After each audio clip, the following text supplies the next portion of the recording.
Hi, so you're thinking about going back to school for your PhD or DNP? Well, I did research for an entire year, and I'm going to tell you what I found out and what I chose. So let's begin.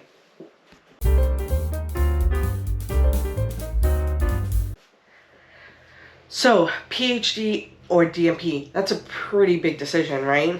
Not only is there time involved and cost involved, there's a lot of factors to consider. So let me just break this down for you because I did do homework for a whole year before enrolling in the program that I chose. So the PhD is focused on research skills, and scholarly inquiry. So you're going to seek basically to expand the body of nursing knowledge, and there's no clinical component with that, and there's nothing wrong with that. If you're passionate about research, if you're passionate about discovering new and exciting and novel things that we haven't yet discovered, then that might be the route for you. The DNP, the Doctor of Nursing Practice or Doctorate of Nursing Practice, it basically delivers practice-based education while focusing on problem solving and advocacy. And let's face it, nurses are the largest workforce in the US, so we definitely need some good advocacy.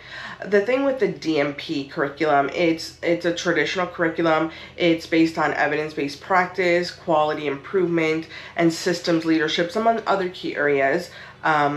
It is considered a terminal degree, which is kind of important depending on your focus and your career goals and aspirations. But it offers an alternative to those traditional research-focused doctoral programs like the PhD. So DNP prepared nurses are well equipped to implement any science developed by nurse researchers that are usually prepared in the PhD. So the PhD will find new and novel and creative things to enhance the nursing body of knowledge, and the DNPs will take that and actually implement it into real practice. So that's the key difference. The PhDers, they're focused on research, finding new and novel things, and publishing. The DNP will take that information and actually put it into real practice, which I think is where the real value is at. So it implements the science behind everything. So what's really important is that the DNP degree, while being a terminal degree, is not a new degree. It's been around for a while. It's recognized by the AACN, which is the American Association of Colleges of Nursing, and it's also accredited by CCNE, the Commission on Collegiate Nursing Education. Two very important class distinctions there for that. So with the rapid expanse of knowledge underlying nursing practice, the increasing complexity of patient care, national concerns about quality of care and patient safety, shortages of nursing professionals, this all demands higher level of preparation for leaders who can design and assess and come up with solutions to all of these problems that are plaguing the nursing profession. And a DNP nurse is adequately prepared to answer the call and find solutions for all these things that we face in nursing. In addition, the DNP is traditionally known as a clinical practice degree, meaning you're going to take the information and implement it into hospitals and acute care facilities and long-term care facilities, any of the clinical settings. However, it is not just strictly for that. DNP prepared nurses can also teach, and they can be in academia as well. So it's multifaceted. It's not strictly for the clinically prepared nurse. And nursing is also moving into the direction as other healthcare professionals, right? So you have your dentistry degree, which is a DDS, your pharmacy degree, which is a PharmD, psychology, which is a PsyD, physical therapy, a DPT, audiology, an AUD. So nursing is also moving in the way of other established careers and professions, and making sure that we have the best body of knowledge and we are able to implement it and improve the nursing profession as a whole. So here we are. Here's the bottom line. PhD versus DNP. It's going to depend on your focus and your future plans. What are you planning to do with it? What do you want to do with it? Do you just want to increase nursing knowledge and do publish and maybe work for that R1 research university? Then PhD might be the route you want to go. But if you want to make real change and you want to be able to take the knowledge, there's so much knowledge out there that we have yet to touch and implement into our healthcare system. So if that's where you want to go, if you want to change the way that we do nursing, you want to improve it, you want to help it, help the future, not only for your patients, but for nurses, DNP might be the way to go. And with DNP, you can specialize. You can do, different schools have different programs where you can do a DNP in healthcare leadership if you want to plan to stay at an organization and improve quality processes there, or you can go into nursing education, and some DNP programs have a focus or a specialty in nursing education, so you can focus there. The PhD, they tend to be 4 years plus, and this is the part that you really need to do your homework on. And what I mean by 4 years plus, what they don't tell you is that you do your initial curriculum, you do your initial classes, but then there's something called the dissertation phase, where you're actually going to create a dissertation, create a massive research scale project.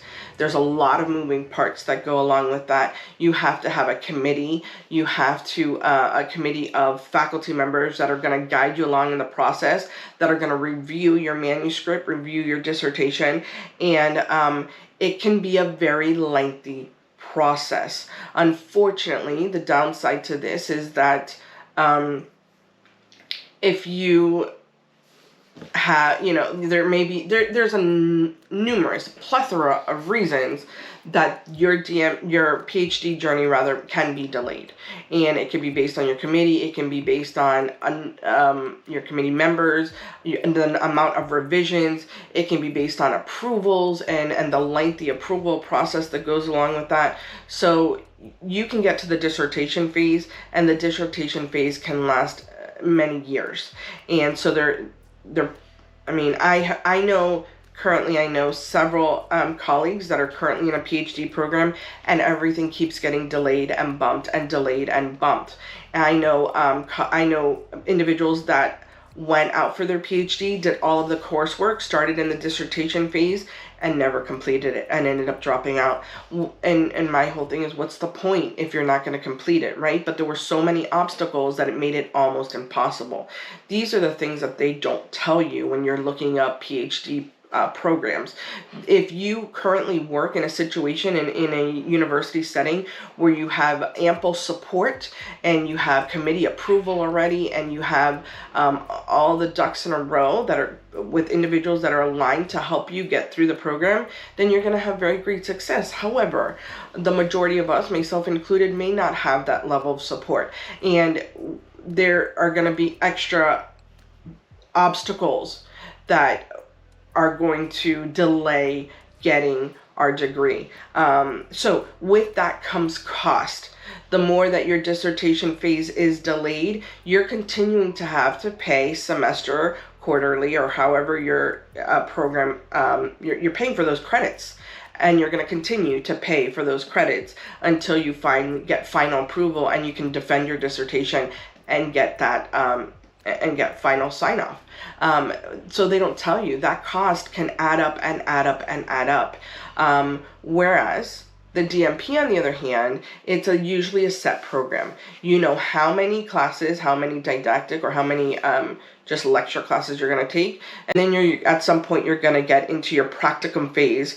But it is a set curriculum. DNP programs are running roughly around 2 years, but you might be able to get it done a little bit sooner, and it might take you a little bit longer depending on that program and the specifics of that program.